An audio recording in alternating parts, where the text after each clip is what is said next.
Hi, I'm Alistair McIntyre at Electric Scotland. I'm doing this newsletter to tell you a bit about this week's weekly newsletter, but I'm also a bit concerned about some of the stuff I've been reading this week. For example, I read the monthly Scottish Review that Kenneth Roy writes. And in there I was reading a bit about what he was saying. He says, like many before me, I'm discovering that if you're not totally for them, you're totally against them. In Miss Sturgeon's one-party state, in the party and out of the party, dissent, any dissent, is simply not tolerated. So am I too to be instructed to F off over the border. In that case, J.K. Rowling will bag the big hoose, and I will be left competing with Muriel Gray for the one remaining cottage in the village. But no, I am not to F off over the border. More ominously, I am to stay here and take what's coming to me. In the first place, writes Cat Boyd, let's stop mucking about pretending BBC Scotland serves the nation. Let's create a genuinely Scottish Broadcasting Corporation, not because Scotland is a better country, but because we deserve the right to hold our unelected bigwigs like Kenneth Roy to account. It's true that I have never been elected, except years ago, to the committee organising the Kirk-Newton Gala Day. It's a new thought that journalists, even bigwigs like me, should have to be elected. But of course I see the logic of such a move in Miss Sturgeon's one-party state, an organisation for the election of journalists with the power to blackball people who depart in any way from the approved script. I could name the pet hacks who will run this organisation. Most of them write for the Herald. But I mean, there's a much longer article than I've just read that bit from, but it goes to show that we're getting, I've read several times in the press the comparison of the SNP to the Third Reich, in that we seem to be getting towards a police state where children are encouraged to spy on their parents, where the justice system is under remarkable pressure to change things. There's also a lot of information coming out that is suggesting that the SNP are really not telling us a proper story. I mean, for example, let me read just some of the articles in this week's newspapers. The headline I think I mentioned actually last week was Fiscal Affairs Scotland, one of the country's only independent financial monitoring bodies, is close to folding after failing to find donors, raising anxieties about effective scrutiny of public spending. And by golly, we really need scrutiny of public spending. And that's something that all governments should expect, scrutiny. But for example, here's a few articles, and I'll read you a bit from each. One of the headlines was North Sea tax revenues plummet to negative for the first time in sector's history. And some of the text for that says, John McLaren, an economist and honorary professor at Adam Smith Business School at Glasgow University, said, it may be the first time there has been a negative tax takeover a 6-month period, and means it will be very difficult to attain even that 700 million figure, which itself is much revised down from a year ago. McLaren added that the latest data reinforced the fact that this was nearing the end of the North Sea as a source of revenue for the government. Really, its future importance is to maintaining economic activity and retaining jobs, he said. The figures imply that the sector will generate modest tax receipts this year, only 12 months after the Scottish National Party promised voters North Sea oil would help fund independence. Scottish public spending far exceeds its tax revenues, with spending about £1,300 per head greater than the UK average. The Scottish Government's Independence White Paper, released in November 2013, claimed that oil revenues for Scotland, which has a 90% geographical share of North Sea receipts, could hit £7.9 billion in the financial year 2016-17 alone. That figure was based on a $113 a barrel oil price. So I mean, clearly that's of concern. But then follow that up, Scottish NHS left needing fundamental changes after budget cuts, says report. The NHS in Scotland faces substantial and deep-rooted problems with declining standards of patient care after struggling with cuts in its budgets. Scotland's official spending watchdog has warned. Audit Scotland has revealed that the NHS missed 7 of its 9 key performance targets, including on accident and emergency treatment deadlines and children's mental health. It faces severe recruitment problems in areas such as A&E and is failing to implement major reforms. It says Scottish Government funding for day-to-day NHS services and new hospital building had fallen by 0.7% in real terms over the last 6 years, despite ministers' claims that funding had been protected. 2 NHS boards needed emergency loans, with NHS Tayside forced to seek $40 million last year to help meet its costs, the 3rd year in a row that was necessary. In a direct challenge to repeated government assurances that standards were improving, Caroline Gardner, the Auditor General, said the quality of many NHS services has been steadily worsening, particularly with meeting performance targets and staffing. Next one I read was SNP must play numbers game to win.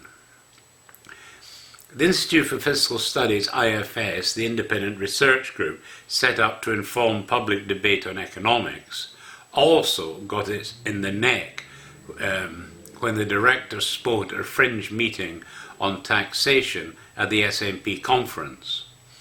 One delegate stood up and said, so-called impartial institutions like the civil service, the diplomatic service and the BBC were propaganda agents for a no vote.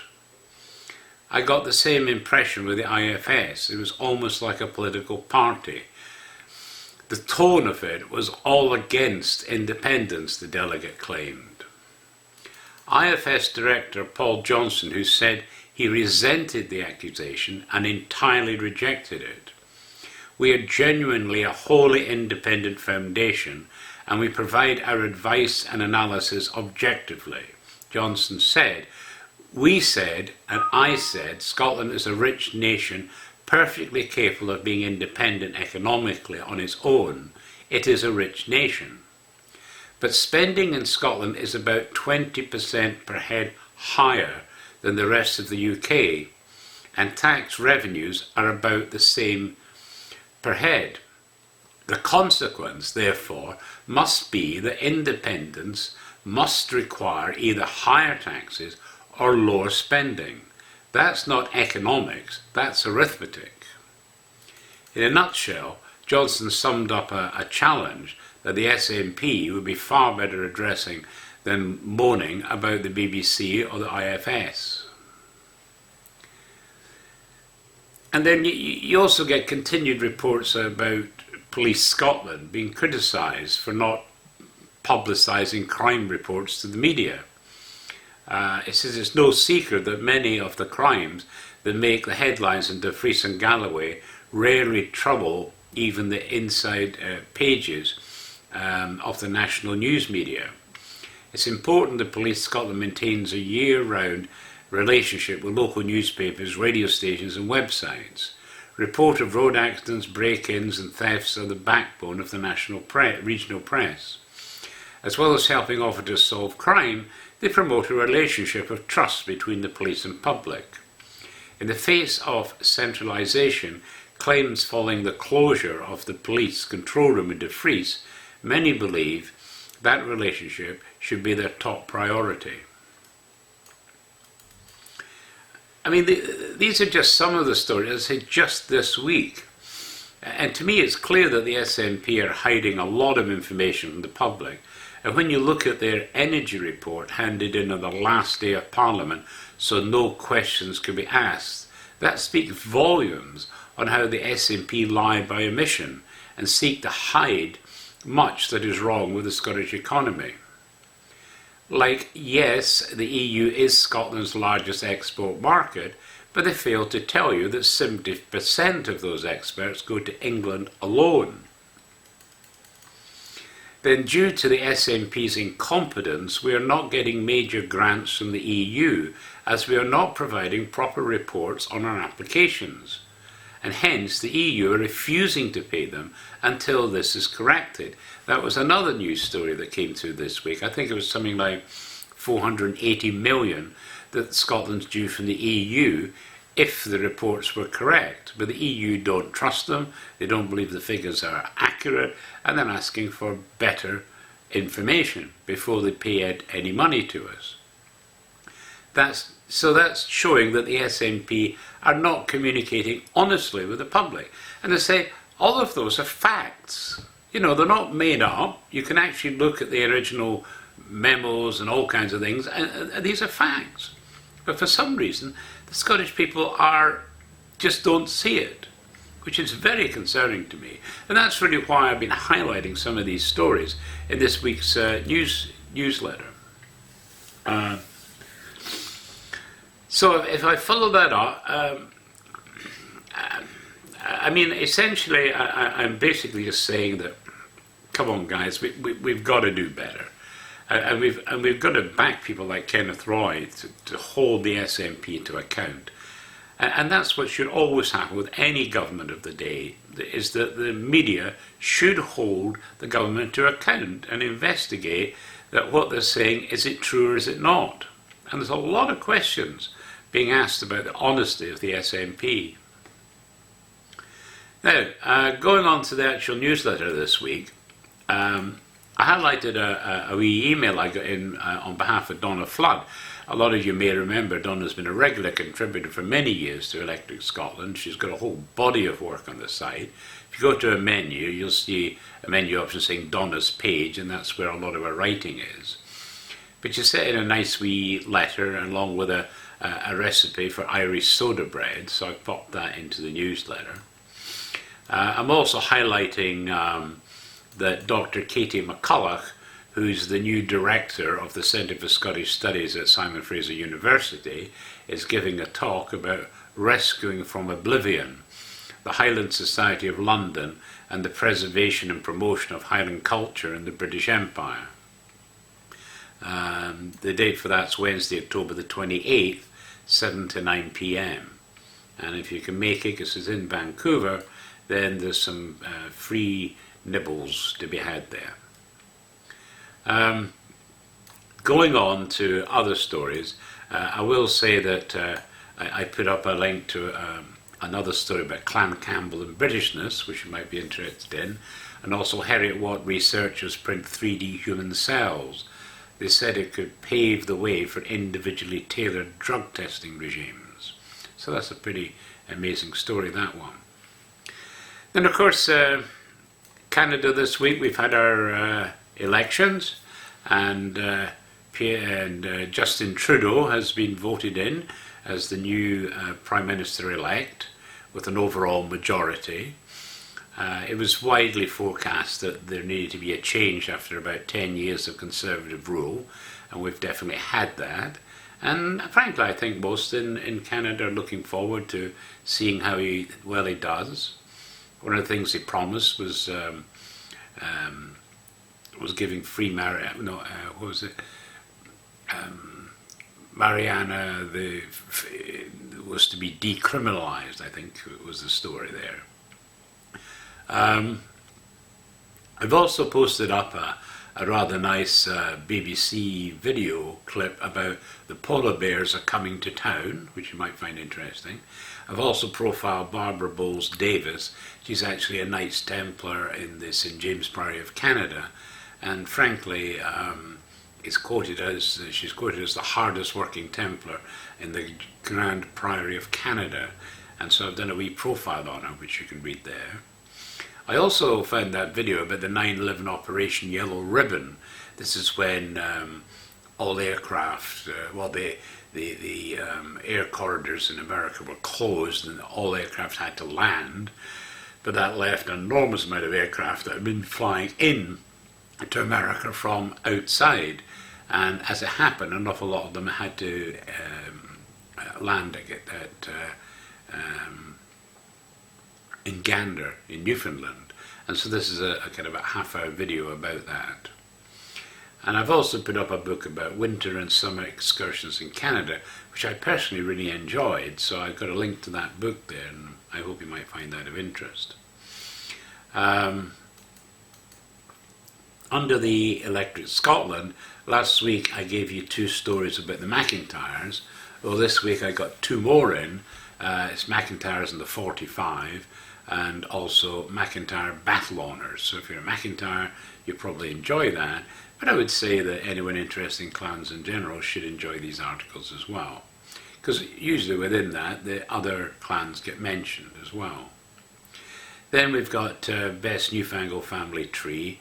As you know, she usually publishes section 2 first and then section 1 later in the month, but we've got section 2 of the November 2015 issue up now for you to read.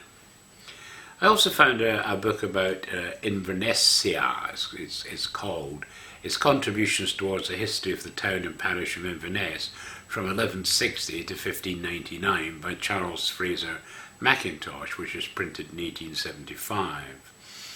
So I've added a link to that book from our Inverness page. I also got in a new doggerel called Doggerel Domini Mac. That's a new song from John Henderson. John's hard disk crashed on him, and so it's taking him quite a wee bit of time to get back up and running and get all his programs back. But nice to hear from him again. Then I've got some interesting stories. One is about the St. Clairs of the Isles. It's being a history of the Sea Kings of Orkney and their Scottish successors of the surname of Sinclair by Roland William St. Clair. It was published in 1898. Another one which I found very interesting was with the Scottish nurses in Romania. That's by Yvonne Fitzroy, published in 1918. So clearly they were there in the First World War, and gives an amazing account of what the marvellous job they did there. Another one I've got is, another clan is the Last MacDonalds of Islay. I've actually got an MacDonalds of Islay in Kintyre page, so when I found this book I thought I'll add a link to that book from that page, seemed most appropriate, so again you got a link for that. And then more names is the Livingstons of Livingston Manor. This is being the history of that branch of the Scottish House of Callendar, which settled in the English province of New York. So I've added that book to our Livingston page. I also found a wee book about Margaret Ogilvy by her son J.M. Barrie, which is a 2nd edition. J.M. Barrie, of course, is very famous, and I read the book and I was pretty impressed with it, so I thought I'll add that to the James Barrie page, so you can download and read that if you like. And then I've got Memorials and Recollections of the Very Reverend Edward Bannerman Ramsay. It's done by the Reverend Charles Rogers, again published in 1873. I got a book by Dean Ramsay called Scottish Life and Character, so I decided I would add a link to that book from that particular page, because you might also enjoy reading some of that book as well. And then Frank sent me in another contribution from the Robert Burns Lives series. He says, slowly but surely I've been seeing a wish of mine come true. Many years ago, yet it seems only like yesterday, I found myself in the company of some ladies and gentlemen from the University of Glasgow. over a brief period of time, I was exposed to many of them, delivering speeches in Robert Burns, and they basically made my heart beat faster. My knowledge of Burns increased as I grew more excited over the years about their depth of knowledge of Burns. My long-time goal was to get each of them to speak at my hometown Burns Club in Atlanta, Georgia. Week before last, one other man of great knowledge joined the marks of those great speakers at our Burns cottage, and his name is Murray Pittock. Murray is a first-rate Burns scholar, and the speech he delivered is already promised to the European Romantic Review in 2016. It goes on, but I got a link to it so you can read the article. And then I got in an article from Court Lindahl. You've been, over the years I've been talking a wee bit about symbolism, and Gary Gianotti has sent in some articles from us. Well, this was one that I just received actually this morning, and of course says you might be interested in publishing this, which I have done. It's quite a long story, but if you're into all these signs and stuff like that, from like Newport Tower, and I mean that's the heading of it, the two origins of the Newport Tower, but there's many links through the ancient world, back to Greece, Scotland, England, France, you know, all over the place, and quite frankly it's a kind of fascinating look at symbolism and what you can learn from it. It also mentions Oak Island as well, which is one of the series on television at the moment, at least in Canada it is. So I thought I'd add that for you to read. The other, the main story, this particular one, is about a Highland wedding in bygone days. It's from the Westeros Customs. And so I thought I'd include that, and I also provide a link at the end of that to a further article on the same theme, which is traditional Scottish wedding, which you can read at, and I gave you the link to that. So if you've read that article and enjoyed it, click on the link and you can read this additional article that's on the site. So there you go. That's basically the newsletter for this week. I hope you enjoy it. And as I say, as normal, I'm now doing these little bites on news from Scotland, giving you just a little brief summary, but giving you the links so you can read the full article if you wish. But I'd be interested in getting reports back from our readers telling me what you're thinking of the SNP in Scotland, because I say I'm really quite concerned about how they're dealing with things in Scotland, and yet it seems to me the Scottish people mostly are accepting what they're doing and not questioning anything. And I believe a lot of questions need to be asked, and we need to insist on the proper answers as well. But I don't know whether I'm just skewing things, but it just seems to me that there's a lot of facts coming out which the SNP are denying, but frankly they seem to be coming from original sources, so I can only see them as being true. So I'd like to get your feedback on that and your thoughts, if you can manage to do that, of course. So anyway, there you go. That's the newsletter for, I think it's going to be the 23rd of October 2015. So I hope you enjoy the newsletter, which will be going out a little bit later today. Thanks for listening. Cheers.